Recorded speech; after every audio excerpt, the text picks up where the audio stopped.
Buenos días jóvenes, ¿cómo están? Espero que se encuentren muy bien en sus hogares. Estamos nuevamente en una clase de cuarto común y en esta ocasión trabajaremos la distribución de la fuerza de trabajo en nuestro país.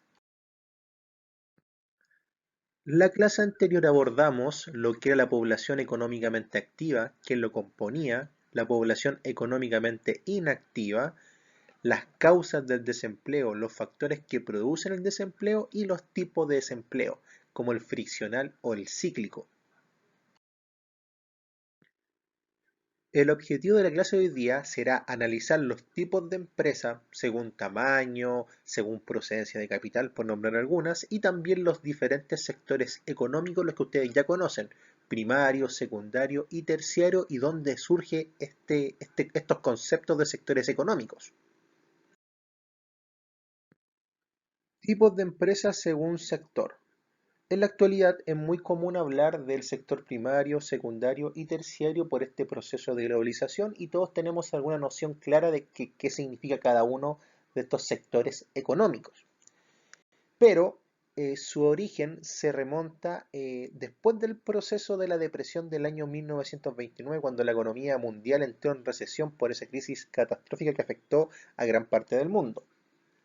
En el año 1930, Alan Fisher, Colin Clark y Jan Forstey propusieron la creación y promovieron la creación de los agentes económicos, o sea, el sector primario, secundario y terciario. Antes de 1930 no se hablaba en estos términos.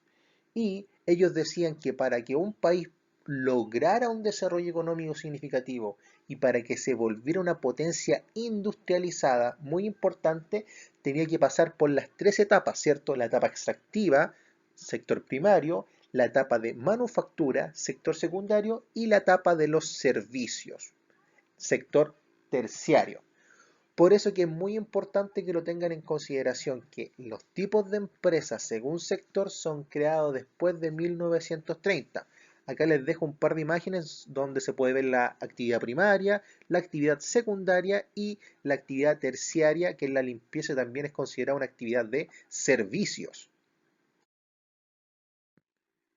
Entonces, Alan Fisher, Colin Clark y sobre todo Jan Forstey promovieron los agentes económicos, pero este último fue uno de los más significativos porque decía que cada sector económico o agente económico debía tener un cierto grado de especialización para lograr que avanzáramos al siguiente agente económico y para lograr el desarrollo económico integral de alguna economía, por ejemplo en el caso de Chile. En la actualidad se siguen utilizando estos términos de primario, secundario y terciario, pero en esa época, en 1930, Jan Forstey decía que en gran medida el sector terciario estaba compuesto por mano de obra calificada, mano de obra especializada y mano de obra con educación. ¿Ya? Pensemos en el contexto que él lo dice también, después de la depresión del año 1929.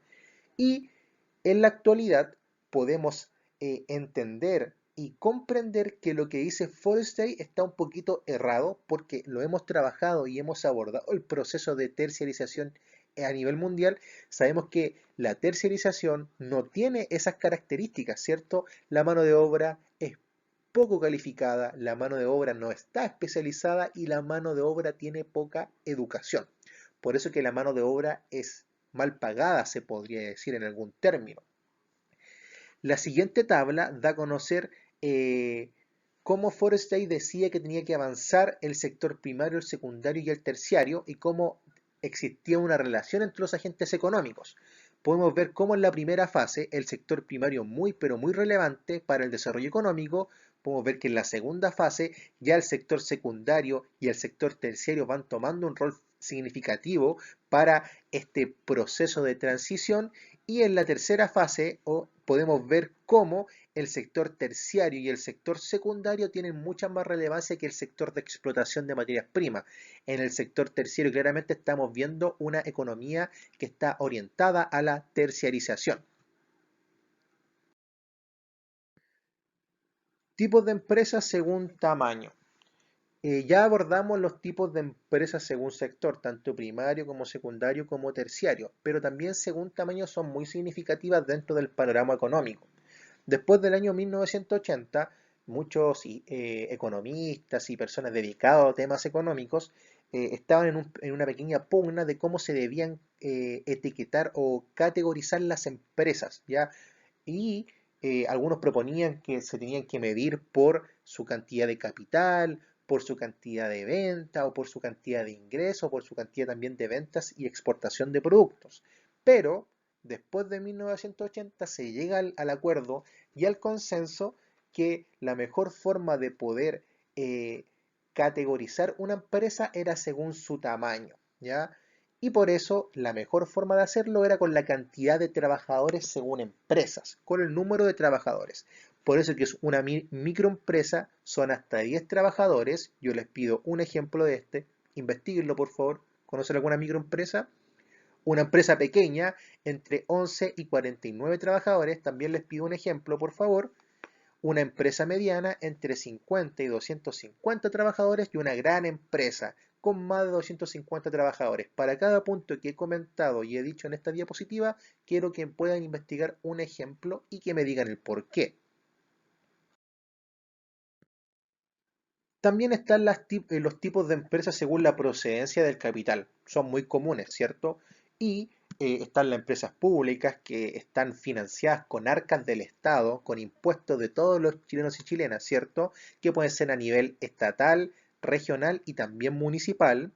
Están las empresas privadas que son algo significativo en Chile y son muy importantes para entregar empleo, que son privados tanto nacionales como extranjeros, y también están las empresas de tipo mixta, ¿cierto? Empresas que están compuestas por capitales del Estado y también por capitales privados. Lo mismo que en la diapositiva anterior, yo les pido un ejemplo de cada una de estos tipos de empresas. Por ejemplo, en pública existen en nuestro país, ¿ya? Privadas también, una cantidad considerable, pero mixtas. ¿Conocen alguna empresa mixta? Les dejo esas interrogantes. También existen los tipos de empresas según el territorio donde operan, donde trabajan, ¿cierto? Las empresas locales son aquellas que ofrecen sus bienes o servicios dentro de una localidad determinada, como una ciudad o la región de un país o también una provincia podría ser.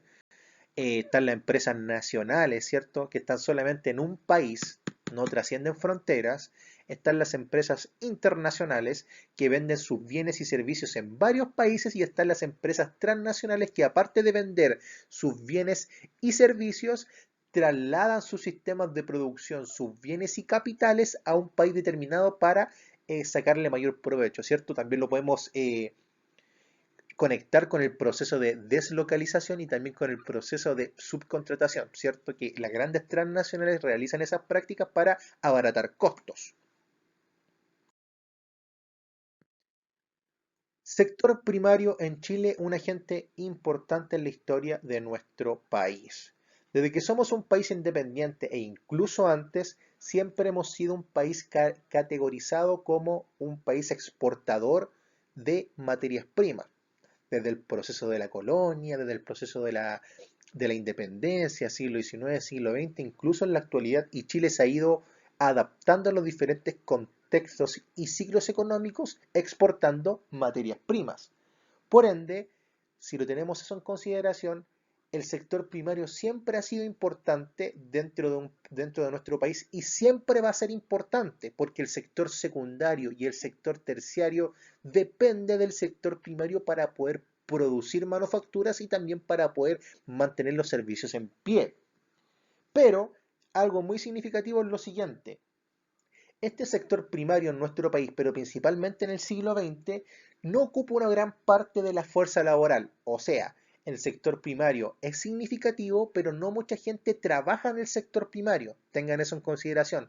La fuerza laboral en Chile, o sea, la población económicamente activa, trabaja más en el sector secundario, pero sobre todo ahora en el sector terciario por este proceso de terciarización. Por ejemplo, cifras para graficarlo de una mejor forma. En el año 2013, aproximadamente 900.000 personas trabajaban en el sector primario en Chile de una fuerza laboral de casi 9 millones de habitantes. Por ende, el sector primario siempre va a ser significativo para lograr el desarrollo económico de un país. Para que Chile pueda ser desarrollado, tiene que haber un equilibrio entre el sector primario, secundario, pero también un punto muy importante que el sector terciario tenga un auge significativo, que es lo que actualmente pasa en nuestro país. Según lo anterior del sector primario, les dejo la siguiente tabla, que es una tabla del INE del año 2013, trimestre agosto-octubre, si la memoria no me falla, que nos da a conocer algunas de las actividades económicas del sector primario, ya que ustedes ya conocen como la agricultura, la caza, la ganadería, la silvicultura, las minas, ¿cierto? Explotación minera. Entonces, podemos observar de esta tabla que la cantidad de personas que trabajan en esta rama productiva, tanto en la agricultura y ganadería como en la explotación de minas y canteras, es significativa, ¿cierto? Una fuerza laboral importante. Pero, en gran medida, todas las actividades primarias tuvieron una baja significativa en el año 2013, exceptuando la pesca, que se mantuvo en un 5,8% en variación anual, o sea que no cambió tanto. Por ende, podemos ver que la pesca se mantuvo en el 2013. Y yo les dejo la siguiente interrogante: ¿por qué creen que la actividad primaria desde el 2013 hasta la actualidad ha tenido una variación significativa? El sector secundario en Chile. Tenemos en consideración entonces que el sector secundario es parte de los agentes económicos de nuestro país. Tenemos también en consideración que el sector secundario, cuando ya esta materia prima del sector primario pasa por un proceso manufacturado, pasa por la acción del ser humano, se transforma en algún producto. Y en nuestro país es muy significativo por lo siguiente, porque aproximadamente 1,7 millones de personas, según cifra del 2013, lo más probable que aumentó, quizás estamos cerca de los 2 millones actualmente, trabaja en este sector productivo. O sea, aproximadamente un 20% de los trabajadores ocupados, o sea, un 20% de la población económicamente activa. Algunas de las ramas productivas que componen este sector secundario son las industrias textiles, la construcción, las manufacturas, el uso de tabaco, la venta de tabaco, perdón, el uso de petróleo, etcétera, etcétera, etcétera, como punto significativo. Otro punto muy importante que es parte también del sector secundario en nuestro país es el tema de la construcción, que ha tenido un auge muy significativo en los últimos 10 años, ¿cierto? Y que tenía un crecimiento de un 4,1% según las cifras del INE 2013. También eh, algo significativo que se puede desprender de la tabla es que la construcción mostró una expansión en la cantidad de trabajadores después del año 2013. Y por último, el tema de la electricidad, como sale también acá en la tabla adjunta, suministro de electricidad, gas y agua, que también es significativo para apoyar al tema de los servicios, pero en gran medida la cantidad de gente que se dedica a la electricidad y que trabaja de electricidad no se puede comparar con las industrias manufactureras o también con la construcción. El punto más importante a destacar es que el sector secundario es significativo para lograr el desarrollo económico de nuestro país y apoya al sector terciario, y también depende del sector primario, obvio. La tabla adjunta da a conocer la cantidad de personas por sector secundario, ¿cierto? El sector de la industria manufacturera, la cantidad de personas que trabaja, el suministro de gas también, y en la construcción, y podemos ver que tanto el primero como el tercero son los más significativos, y la variación anual es bastante reducida en comparación con el sector primario, que la variación anual era bastante significativa. El sector terciario en Chile. Hemos trabajado este sector cuando hemos abordado el proceso de terciarización, obsolescencia, capacitación, los tipos de flexibilización, y sabemos la importancia del sector terciario en Chile por este proceso de globalización y cómo Chile se ha ido insertando a las dinámicas globales, y también es un desafío pendiente de la inserción global, tanto regional, nacional como internacional. Sabemos que el sector terciario está orientado a los servicios, ¿cierto? Como la salud y la educación, que en gran medida en Chile aproximadamente un 70% de la población económicamente activa es parte del sector terciario, muy pero muy significativo. tanto privado como estatal, pero en gran medida privado. También tenemos en consideración que el comercio, tanto minorista como mayorista, concentra la mayor cantidad de población que se dedica y que trabaja de forma ocupada y activa dentro de la economía nacional, como lo puede graficar la tabla adjunta. Casi 1.600.000 personas trabajan en el comercio. También hoteles muy significativos, podemos también destacar el tema de actividades inmobiliarias, también con una cantidad considerable de personas, ¿ya? Enseñanza, salud, otras actividades, ¿cierto? Para que tengan en consideración cómo este sector terciario lentamente ha ido aumentando y se espera que en los próximos 5 o 10 años siga aumentando, pero también tenemos que tener en consideración que el sector terciario tiene que trabajar con el sector secundario y no tiene que dejar de depender del sector primario. Como ya lo comenté, debe existir un equilibrio entre los agentes económicos para que Chile pueda salir del subdesarrollo y pueda orientar el camino a las vías del desarrollo o plenamente al desarrollo de la economía nacional. Actividad de la clase. Analiza una empresa del sector primario, secundario y terciario que tienen que investigar a partir de los criterios señalados en la tabla adjunta. Por ejemplo, número 1, empresa de tipo, ponen primaria y el nombre de la empresa, el tamaño si es micro, mediana o gran empresa, de dónde proviene su capital y en qué territorio trabaja la empresa, pues si va a ser regional, nacional, internacional o supranacional.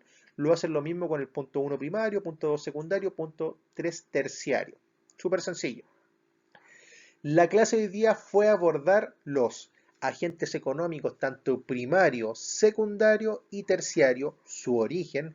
También abordamos los tipos de empresas según criterio, según tamaño, según capital, según territorio. Y por último abordamos cómo se componen los agentes económicos primarios, secundarios y terciarios en nuestro país con algunas cifras y algunas tablas del INE del año 2013 que grafican la importancia del sector primario y secundario, pero sobre todo del sector terciario con casi un 70% de personas que se dedican en nuestro país a esa actividad económica, a ese agente económico, a ese sector económico. Esa fue la clase de hoy día. Cualquier duda, consulta, me la hacen saber. Que tengan una excelente semana y nos vemos en la siguiente clase de historia común o historia PSU. Adiós.